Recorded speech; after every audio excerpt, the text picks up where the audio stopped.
Yeah.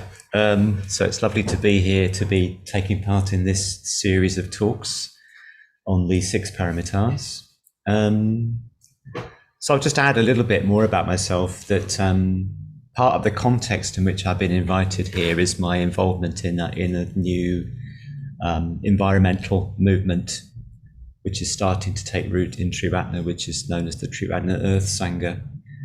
So people across the movement in various centres and across the world, actually, who are, increasingly concerned about the global environmental situation, climate and ecological emergency and so forth, and have actually sought out like minds to see what can we do about this in the context of our Dharma practice.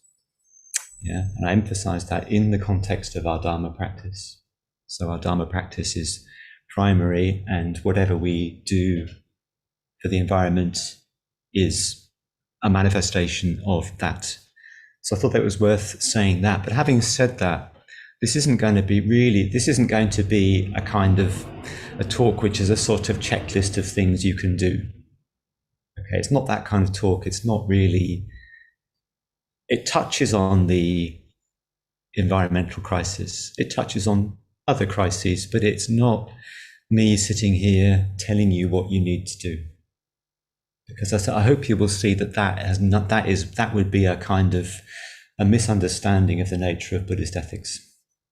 Yeah. So feeling that there are certain things that Akasharaja tells you to do that you would then need to do.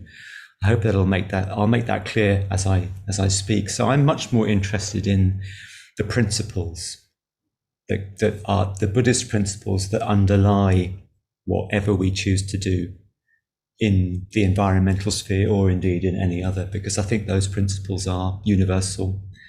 They apply to any sphere of activity, and they express themselves concretely in ethics, in our ethical practice.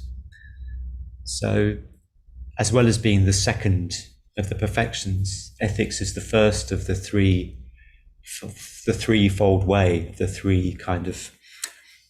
great path to awakening. And ethics is the basis of the path to awakening. So if there's no ethics, there's no awakening. If there's no ethics, there's no spiritual life, there's no meditation, there's no wisdom. So ethics is a fundamental underpinning of everything that we do.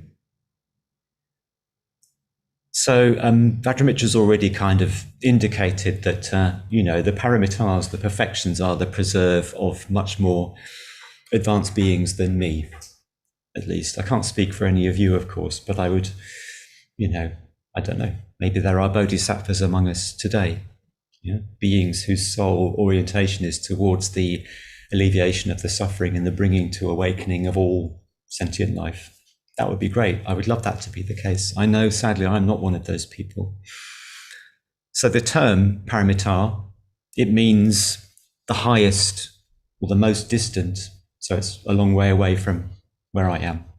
Yeah. Or the chief, the primary, the most excellent. But it could also mean that which goes beyond. So that which goes beyond, or that which transcends, that which is transcendent. So the paramitas are Buddha qualities, if you like. The perfections are Buddha qualities. They are not something that we can really hope to aspire to in our present unawakened state. My present unawakened state. Never speak for people. Yeah. Okay.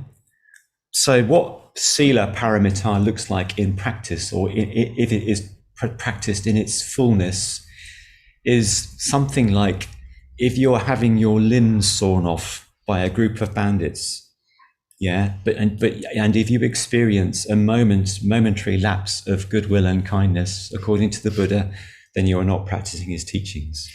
If you lapse into ill will for a moment, you're not practicing ethics. Right? That's what Sila Paramita looks like. So I think we can probably, park that for most of us where we are. Okay, it's and I think it's also true to say that the perfections are not a checklist to tick off. It's not like, because I think you did Dana Paramita last month, and the perfection of generosity. So it's not as if you go, okay, done that, oh, here's the perfection of ethics. Okay, I'll do my ethics, then I'll move on to the other perfections. They all arise simultaneously with the perfection of wisdom, which is the last of the paramitas, which you will come to in several months' time. Yeah. So it's not like you sort it and then you move on to the next one. Yeah, they are ultimately all expressions of transcendental wisdom and compassion. So that's putting them in their proper context, and that includes Sila Paramita. So it's not about being good, right? It's not about sticking to rules and regulations and sort of doing good, although that may be a manifestation. It's not rushing about sort of being a do-gooder and trying to solve all of the world's problems, and getting anxious and burnt out and sort of stressed about it. That's not what ethics is about. Okay, I'm going to illustrate this by talking about a couple of experiences from the Buddha's life, from the Buddha's awakening story, which I think are really interesting, and they're kind of undertaught in our tradition. So I don't know how much you know about the Buddha, but he's sitting under the Bodhi tree. He's kind of risen above the forces of ignorance, of greed and hatred. And he has this vision unfolds in him. And he sees himself and all beings in an infinite sequence of past lives, right? And if you have an issue with past life stuff, then again, park it, okay? Just sort of, just don't worry about it too much. But what he sees is that beings are born and they have a life and they have an experience independent upon the quality of their mental states.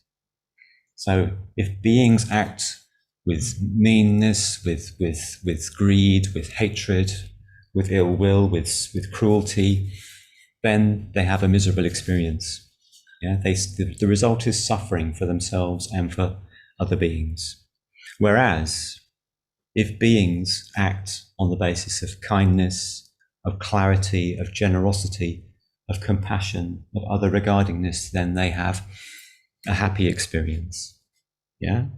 So in other words, what absolutely defines our experience is the quality of our mind.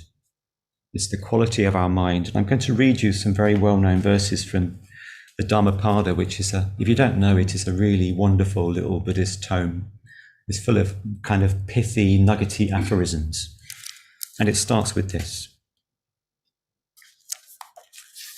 Experiences are preceded by mind, led by mind, and produced by mind.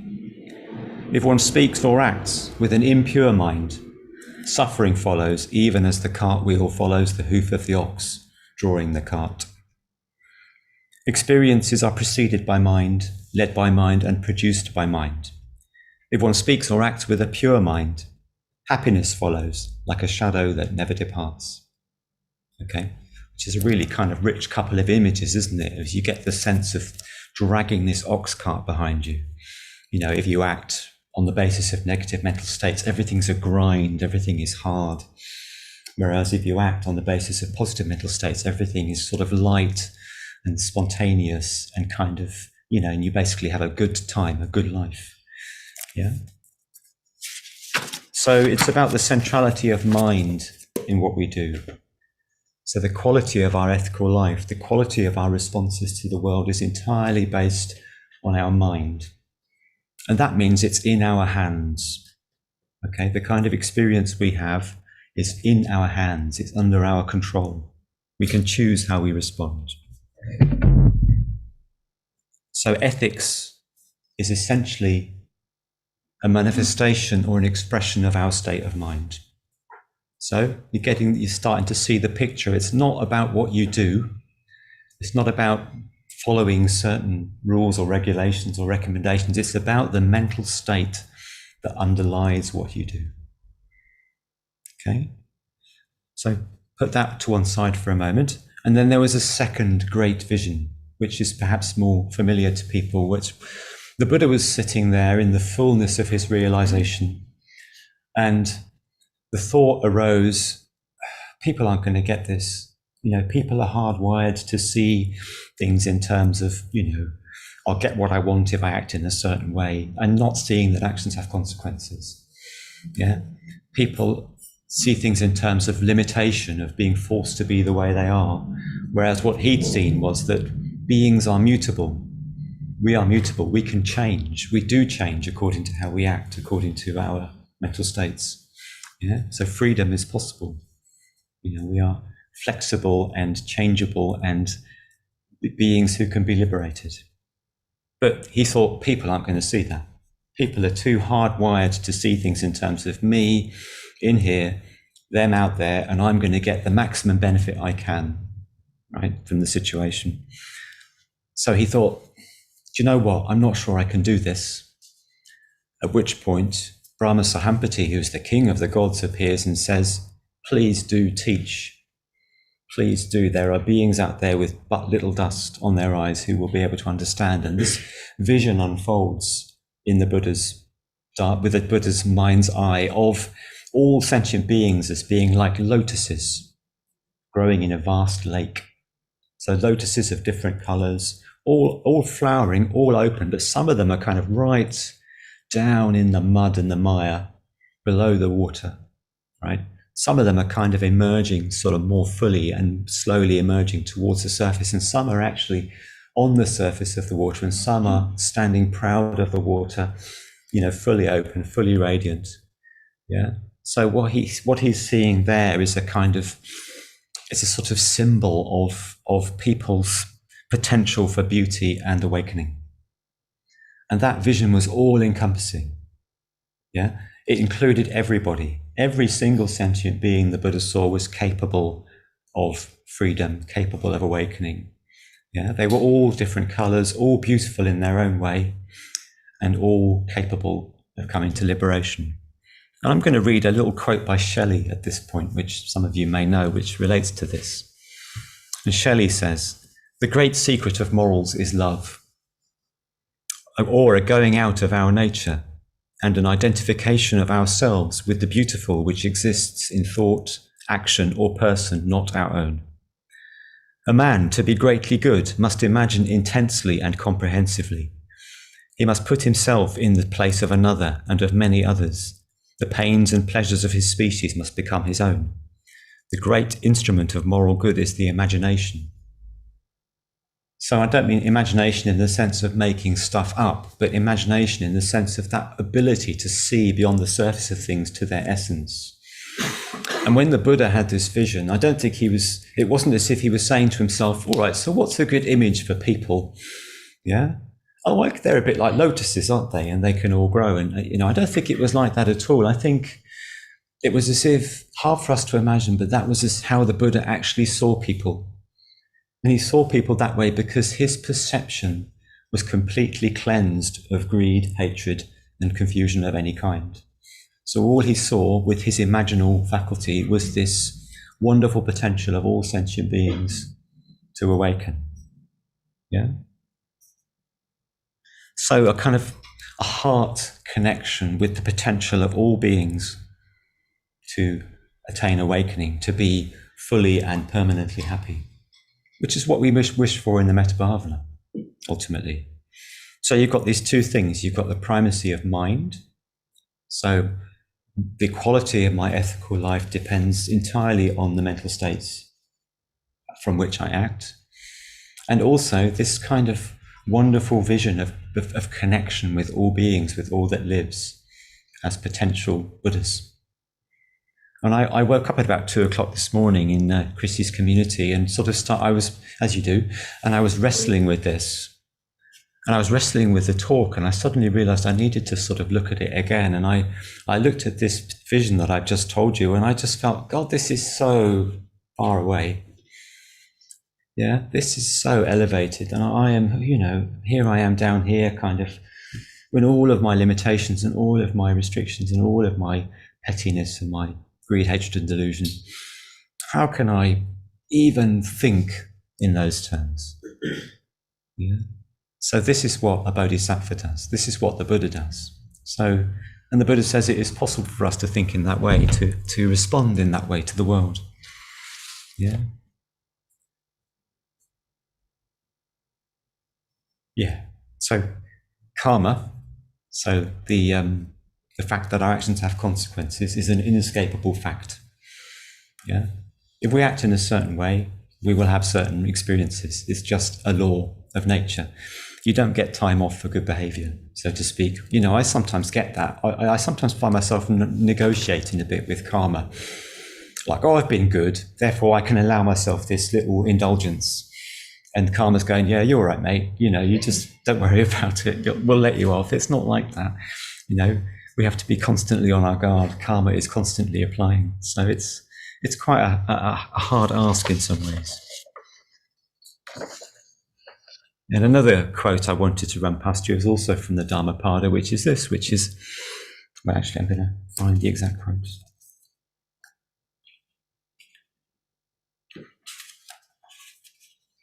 Not by hatred are hatreds ever pacified here in the world. They are pacified by love. This is the eternal law. Okay, so I think we've got a basis here for the Buddhist view of ethics. Right? Ethics is not about doing certain things, irrespective of your mental states. Ethics is about your quality of mind and quality of heart. And I think it's about that sense of deep connection with all that lives. Okay? So we have to take responsibility for our ethical lives. No one else is going to do it for us. It rests with us.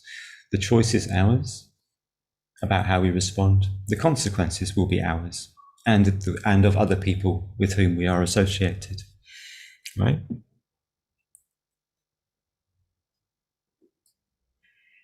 So we have to bring these qualities to our ethical life. So I'm going to do a little bit of a tour through the ethical precepts with this in mind, and this is going to be kind of quite personal, yeah? And some of it's going to relate to my environmental work, and you know, some of it is, but it's all much more universally applicable than that, I think. So we look at the first of the 5 precepts, which are the kind of traditional lay precepts in Buddhism, which I hope you will at least have heard of. We're going to then start putting these grand principles into practice in our lives. So the first of them is, I undertake to abstain from taking life, or with deeds of loving kindness, I purify my mind. Okay. So in a way, that's sort of fairly obvious, not taking life. And there are all sorts of ways that I think that are pretty well rehearsed that I don't need to go through. I mean, probably most of us don't sort of take life habitually, but there's, of course, areas in our lives in which we may cause harm through our lifestyle. Yeah, by excessive consumption, I don't know, by diet, for instance. Yeah, so whether we choose to be vegan or vegetarian, by the amount we fly, by the way in which we do or don't decarbonize our lifestyle. So to bring in the environmental aspect, those can all be aspects of abstaining from taking life, but they'll only be deeds of loving kindness if they are performed on the basis of metta. Right? I think this is really crucial. I'm just going to bring in a little very touching story, which is from another of our current crises, which is the war in Ukraine, where I don't know whether any of you went to the event. There was an Adhisthana event last Tuesday that was streamed live, which included a broadcast from the Krakow Buddhist Center in Poland.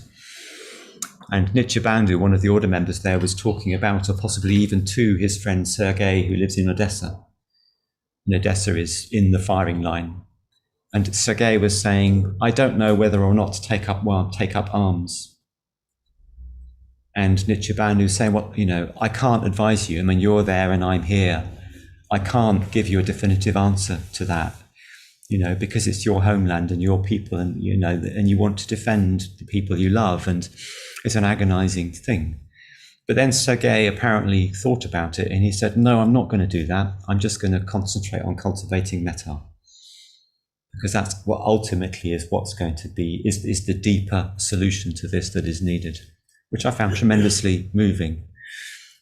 And he'd really wrestled with that conversation. So he concluded that the mental state was more important. The metta was more important. And I think the same thing is true with environmental stuff.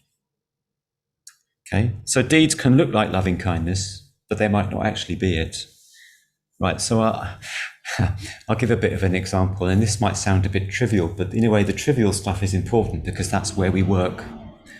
So I've got a thing about SUVs, which I think in this part of the world you call Chelsea tractors, right?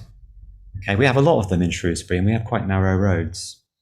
And I find myself kind of looking at SUV drivers and I've got an electric car, right? So, and I cycle, so I can be a bit smug, okay? So I look at the SUV drivers and of course the story unfolds. It's like, you don't care. You don't care what happens. You're just selfish, yeah? So what I start doing is othering. And I think othering is something we have to be really wary of in whatever we do, whatever we choose, however we choose to express our ethics. Because remember the Buddha's vision of the interconnectedness of all beings having potential for liberation, yeah? And if we start telling stories and making assumptions about swathes of people, we are in a sense, we are kind of excluding them from that, which is almost one of the worst things you can do. So, and I found not only do I have that response, but it's become habitual because my karma, I've repeated it enough times for it to be a pattern so that the thoughts just arise. So what I need to do instead is use my imagination, like Shelley says, and see, well, not even in that grander sense, but just, okay, you have an SUV, maybe you feel safe in it. Maybe it's important for you to have a big car because you feel a bit insecure in yourself, and that's a horrible feeling to have, isn't it? Yeah. Maybe there are other reasons why you have it. You've got a lot of things or a lot of people to ferry about, you know. Whatever you think of those reasons, they are reasons, and people act because they want to be happy and they want to have security. So overcoming that tendency to other with that tendency to identify. Yeah. And the same thing happens, it can happen on protests I've been on, you know, with the best will in the world. Yeah. It's a bit like when I went on a Ukraine rally last weekend, and people were trying to start up a chant, which was, we stand with Ukraine. And I thought that was absolutely, in a way, I thought that's fine, of course we do, but the problem, the implication is that we don't stand with anyone else. So I find myself, always having to try and navigate this sort of territory where, being aware of the possibility of othering or othering in my own experience. And to stay with Russia for a bit, so I grew up in the Cold War, and I grew up with this sort of sense of Russia as being a vaguely monolithic menace. Yeah, it's like a monolithic force, like the forces of evil, if you like, almost. And I was on my way up to Padmaloka for a meeting before the invasion, feeling very nervous. And I found that when I relapsed into that sense of monolithic forces of good and evil, I couldn't cultivate metta. But as soon as I resolved it into people, thought, it's people doing this, it's people making the decisions and people doing the invasion and doing the fighting and suffering and dying. And when I resolved it into people, I felt metta could flow. That sense of imaginal connection was restored. And I think the same thing is true of environmental protest. It's the bankers, the politicians, the fossil fuels industry, monoliths of evil, as opposed to people who act the way they act because they want to be happy, because they want to be well, because they think that is the right thing to do. I went to a meeting of the Shell CEO and CFO a couple of years back. I bought a share so I could go. I snuck myself in there, and the chair of the CEO of Shell was telling a story about his daughter, asking him about the climate crisis, and he was saying, "Look, do you trust me?" And I thought, okay, I could be cynical and say he's just doing this as a PR ploy, or I could say he actually really believes that he has got something positive to contribute. And of course, the boss of Shell is constrained by law. He has to produce returns for his shareholders. By law, he can't just ditch the company's, model. He is caught in a system. We're all caught in a system. So many ways in which I think we other, and we really need to try and resist othering. We need to keep that vision in mind of everybody having the same potential, having the same basic desire for transcendence, for freedom, for fulfillment, for security. Yeah, so I think we need a degree of flexibility in our awareness. I'm just going to quote a verse from a poem by E. E. Cummings, which I particularly love at the minute. It's sort of from the middle of the poem, and the verse is, "May my mind stroll about hungry and fearless and thirsty and supple, and even if it's a Sunday, may I be wrong, for whenever men are right, they are not young." Isn't that lovely? So it's like being prepared to kind of put down your fixed views of things, even if it's Sunday, i.e. even if they have a religious basis, yeah, and open up to other people's stories and other people's experience. Okay? So I think that's a lovely verse. So that's a reflection on taking on deeds of loving kindness. It's deeds of loving kindness. The loving kindness is there first. Loving kindness, taking responsibility for our own mental states, and seeing as well as much as we are able that sense of connectedness with all that lives. And the others are expressions of that, really, the other precepts. So the next one would be not taking the not given. Again, there are well-rehearsed environmental considerations here. You don't take more than the planet can afford. We as Buddhists, we should be quite well equipped to, scale down our needs, to sort of not take as people tend to do. So scaling down our consumption, our use of natural resources. This is all fairly well rehearsed and in a way kind of obvious. But the positive corollary of that, the positive precept is generosity. Yeah, it's freely giving. It's giving of ourselves freely, which Karen Agita will have talked at length to you a month ago about.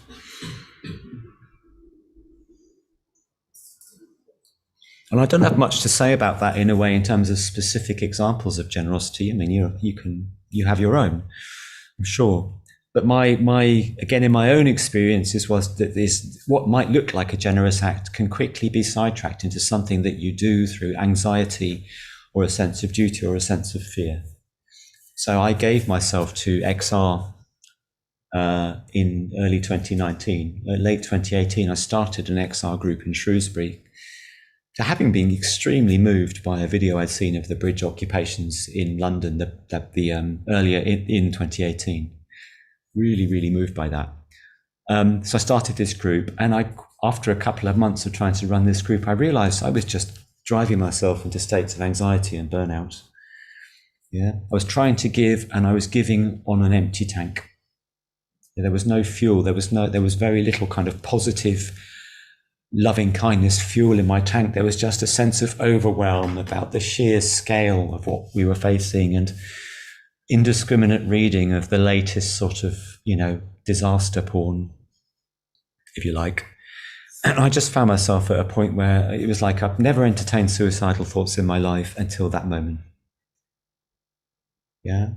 So it looked like I was giving, I was really out there, but I just I couldn't. I was on empty. I had to withdraw from it and put it down and walk away and forget about it, more or less, which is what I did. I had to do that. Yeah. So I think if we're going to give, we have to give from a place of fullness. Yeah, you give from your inspiration, you give from a sense of loving kindness. Yeah, any other way of giving ultimately isn't sustainable, because you will be depleted. Whereas if you are based in loving kindness and based in the sense of connection with all that lives, then you will not be depleted. You will be continually refreshed. Yeah, and of course all of the things we do, like meditation practice and friendship and reflection, that those will all help us in that to be replenished. But it's so important, if we're going to give, that we give out of passion, out of connection, out of love. And if we give in that way, then that will be true generosity, something a bit closer to generosity in the sense of the perfection of generosity, if you like. But there are all sorts of ways of doing that, of course. I mean, giving might just be sitting in meditation at a protest. And I've done that in many a time. And there's something remarkable about sitting in meditation in the midst of a noisy protest as a still center, kind of giving of yourself. Yeah.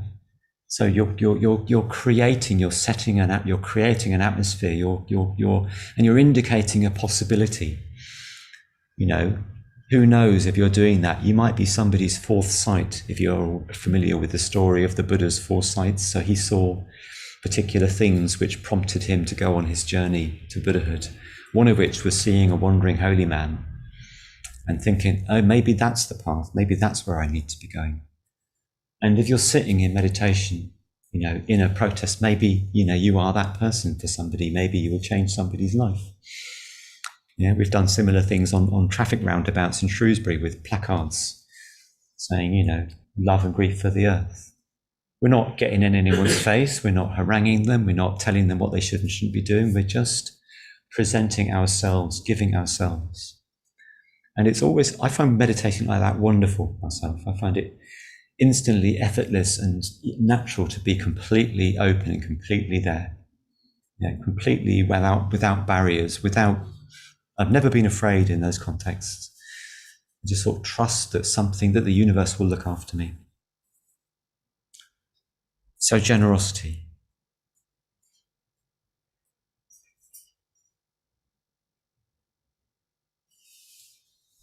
Yeah. And of course, if you give and then compare what you give with what other people give, and sort of contrast that with that, then again, it's not going to be true generosity. It won't be coming from that spontaneous place of flow and inspiration. So if we plant trees or rewild or support green charities or go on marches or get arrested even or block motorways. And I'm not going to say here that I think that blocking motorways is a good thing or a bad thing. I think it depends on your mental state, to a great extent. That's a vexed area, perhaps I won't go there, but I thought I'd throw that in. If it comes from a place of inspiration and confidence and positive emotion, then it will have a good outcome. And then there's the whole stillness, simplicity and contentment. So there's the third precept. That's the positive formulation. The negative formulation is abstaining from sexual misconduct. And I couldn't quite see a relation. So I thought I'll leave that one to one side in this context. But this stillness, simplicity and contentment kind of works in two ways for me.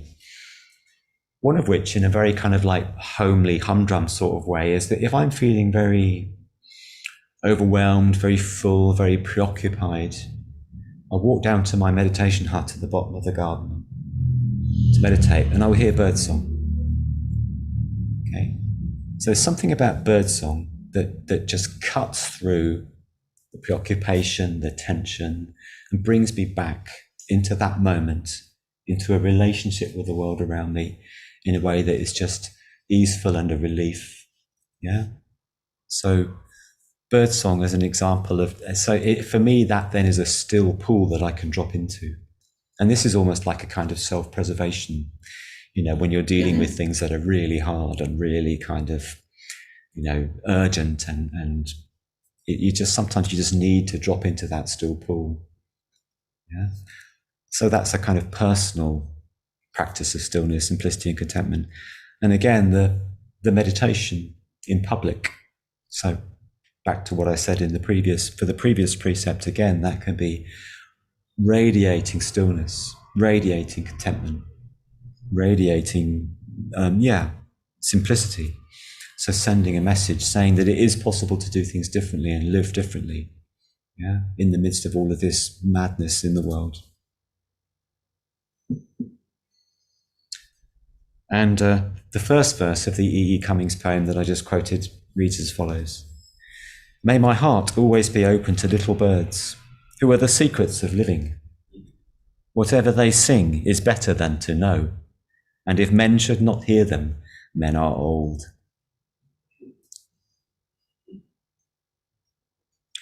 So do find times and occasions to drop into that stillness, into that contentment, into that sense of connection.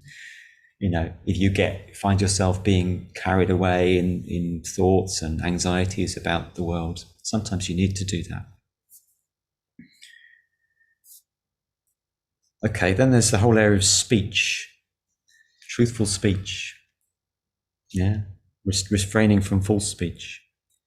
Okay, so speech is a sort of nuanced and complicated area. When you were ordained, you actually have 4 speech precepts. So speech should be truthful, kindly, helpful, and harmonious. So sometimes truthful speech on its own isn't enough. Okay, does my bum look big in this? Yes, it does. Or are you hiding any? Are you hiding it? Well, this is a grimmer example, but I'm going to give it anyway. Are you hiding a Jewish family? Yes, they're in there, right? So sometimes truthful speech needs to be kind of offset against the needs of the situation, the loving kindness requirement of the situation. Is it helpful? Is it kindly? And is it harmonious? And again, I find, this is probably one of the reasons why I get uneasy with chanting at rallies and protests, because you somehow sort of get assimilated into a mass, and the energy of a mass can easily kind of spill out of control into something confrontational. So I'll give you a little example. I was on an XR protest last autumn, it would have been, and we were at London Bridge Station, and they had blocked the road with this wonderful old vintage bus with people sitting in it in finery, and it was a wonderful sight. And we're in costume of various sorts. I can't quite remember the symbolism, but anyway. And at some point, the police decided that they were going to invade. And I'm afraid I have to say it was the first time I'd ever witnessed police brutality at first hand. I mean, they literally waded in with truncheons and were trying to kind of storm the bus, and the people on the bus were trying to resist. And it was all very sad and kind of troubling. And the crowd broke into this kind of chorus of, "We're non-violent, what about you?" And actually it sounded quite violent. And I fully get it. I mean, it's like, you don't want that to happen. It feels like an outrage. But the problem is that even the speech, even if the words and the content are well meant, there's something about the delivery in that particular case. So non-violence isn't just about acts of body, it's about acts of speech. And dare I say, even about acts of mind. So when I set up my XR group, I kind of brought this in sort of with my Buddhist hat on, saying I'd like us to be non-violent in body, speech and mind. I'm not sure people really kind of got it, but I had a go. So speech can be an expression of violence, even if it's notionally not. Yeah. So when I went on the rally, the Ukraine rally, I felt I needed to speak, because I thought I needed to kind of remind people that it's about all living beings. So I was saying, this isn't Russia's war, this is Putin's war. And we need to hold all of the Russian people in our hearts, as well as the Ukrainians. So I felt like I needed to speak. I needed to speak up to sort of, give that message. If I'd really had the courage of my convictions, I would have said, and we need to hold Putin and his people in our hearts too. But I bottled out at that point, because I kind of wondered whether that would go down. But yeah, the way we speak needs to reflect that kind of concern, that care, that loving kindness for everybody. And that's tough. It's not easy.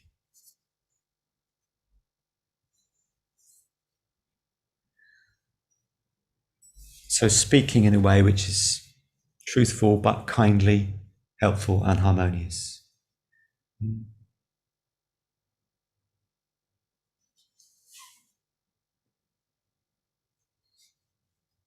Yeah, so quite a lot of stuff in the sort of social media around XR where they do try and cultivate a culture of non-blame, but you still get that. People still slip in kind of quite kind of polarizing and critical and harsh remarks and so forth. And people don't always realize they're doing it, I suppose. It's quite a deeply embedded tendency for us to do that. But so speech is something we need to really pay a lot of attention to. And sometimes silence. Sometimes observing that precept is to observe silence, is not to speak. Maybe sometimes that's the best and the safest thing to do. And finally, the last precept is the one about mindfulness and intoxication. So with mindfulness clear and radiant, I purify my mind.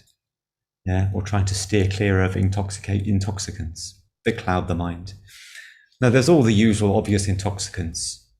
But I also think kind of overloading yourself with disaster is an intoxicant. I think if you're kind of concerned about climate and ecological emergency or the war in Ukraine, and I'm concerned about both, the temptation is to sort of just take too much on. to overload, to sort of take on more than you're capable of holding positively. Yeah. So how much bad stuff do you actually really need to know? You can just get carried away in this sort of maelstrom of kind of anxious thought, and then your mindfulness is shot. So I think it's really important to kind of have times when you don't do that. So get out into nature, do something beautiful, engage with beauty. I sing in a choir in Shrewsbury. It's a choral society, and we do classical religious works. And come out of singing Mozart, say. And I come out of singing Mozart just convinced that if the human race is capable of creating this, then we are capable of anything. We are capable of overcoming this. Yeah.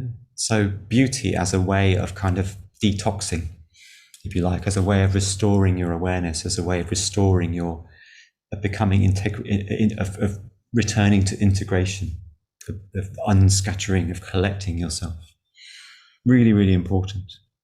And being in the natural world, being in environments where you're just exposed to life and light and beauty. Yeah, because what we take into our minds has an effect.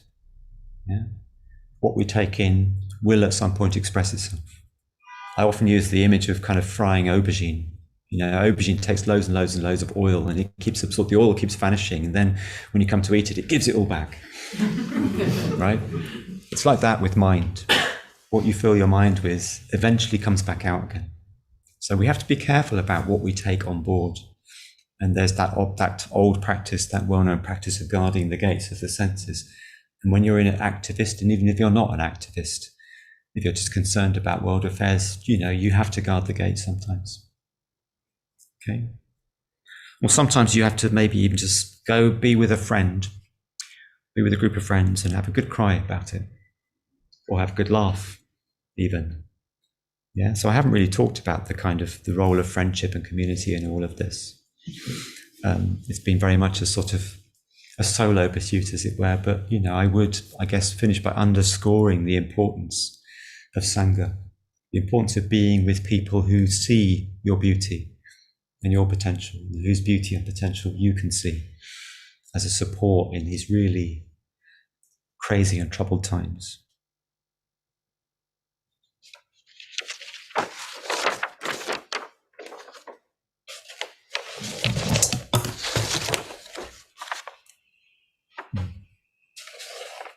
Yes, so I'm going to read the last verse of the E.E. Cummings. No, I'm going to read the whole of the E.E. Cummings poem, and then I'm going to wind up. May my heart always be open to little birds who are the secrets of living. Whatever they sing is better than to know, and if men should not hear them, men are old. May my mind stroll about hungry and fearless, and thirsty and supple, and even if it's Sunday, may I be wrong. For whenever men are right, they are not young. And may myself do nothing usefully, and love yourself so more than truly. There's never been quite such a fool who could fail pulling all the sky over him with one smile. Thank you.